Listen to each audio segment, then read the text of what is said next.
Horror Memories.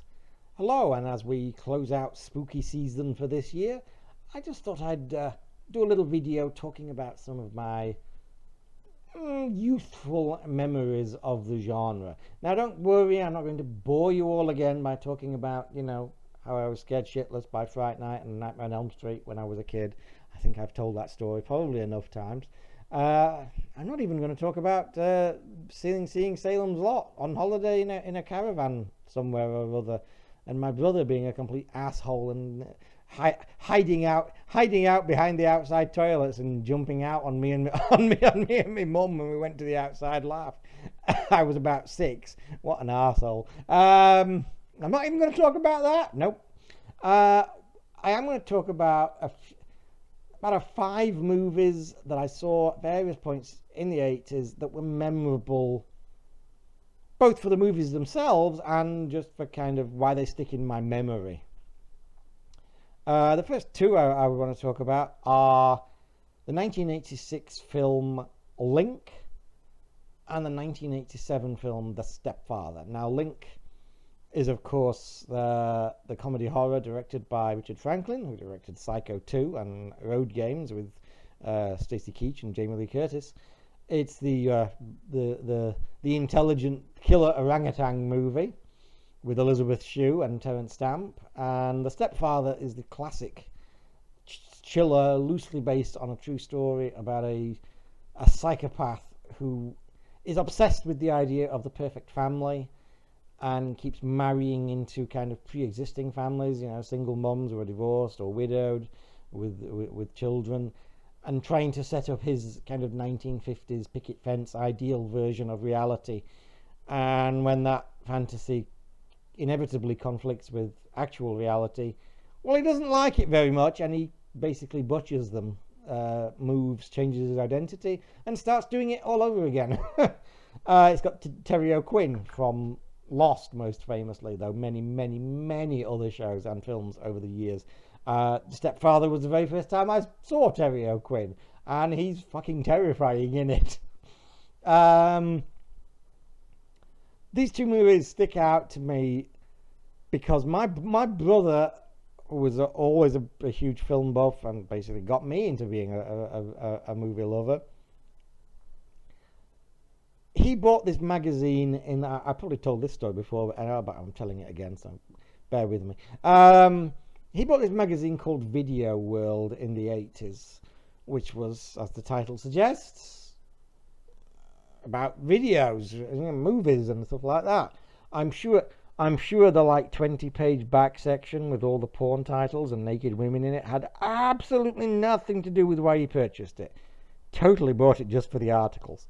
But he bought that magazine, and they ran competitions to win videos, and he actually won not 1 but 2 VHS titles from that magazine. One of them was Link in 1986, and the other was The Stepfather, like a year later. I love Link. I love The Stepfather.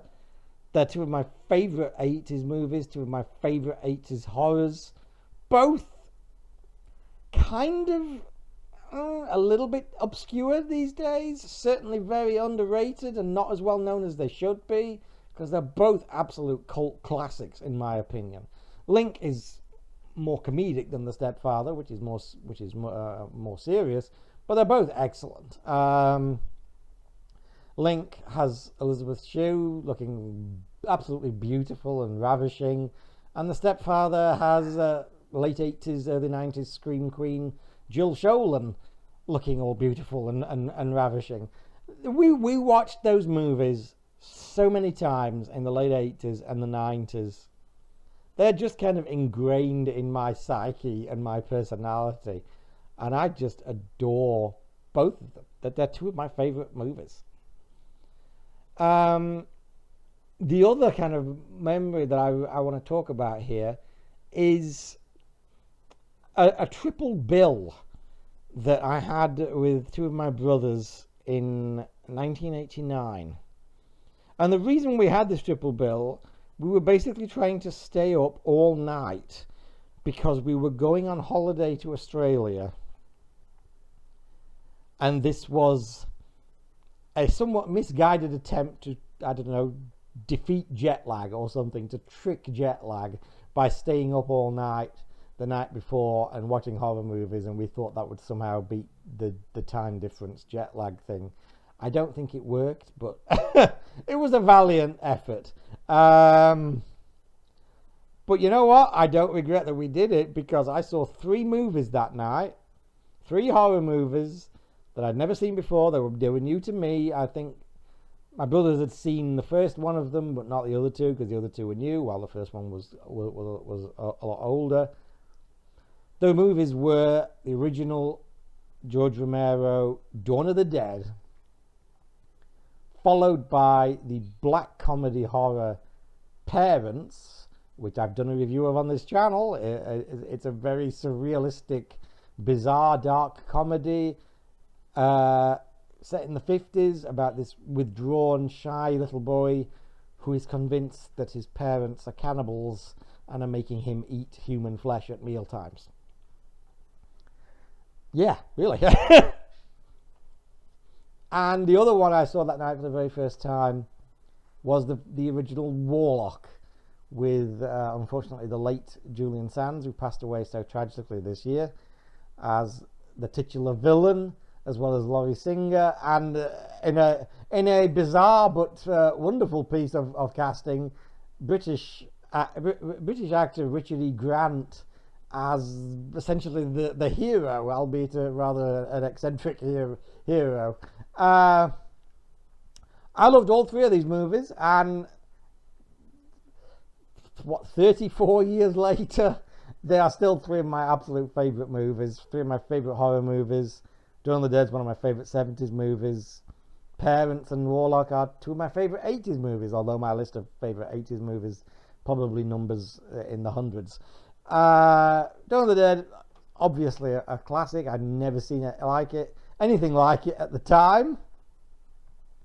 Completely bonkers, insanely violent and gory, but also, again, got a great sense of humour. In fact, that's the one thing that links all 3 of these movies. They've all got a great sense of humour. Dawn is probably the bleakest while still being funny.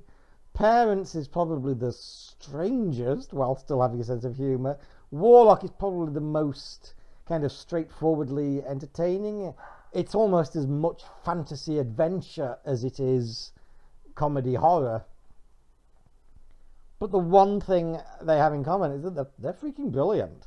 And staying up all night watching these awesome movies for the very first time, it's one of my favourite memories. I'm not sure I say it was one of my favourite childhood memories, because I was kind of in my teens at the time.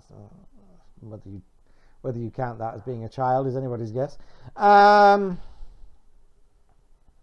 Yeah, but it's one of my favourite memories. And those, again, as with Link and The Stepfather, those movies just became part of the regular rotation for a really long time to come.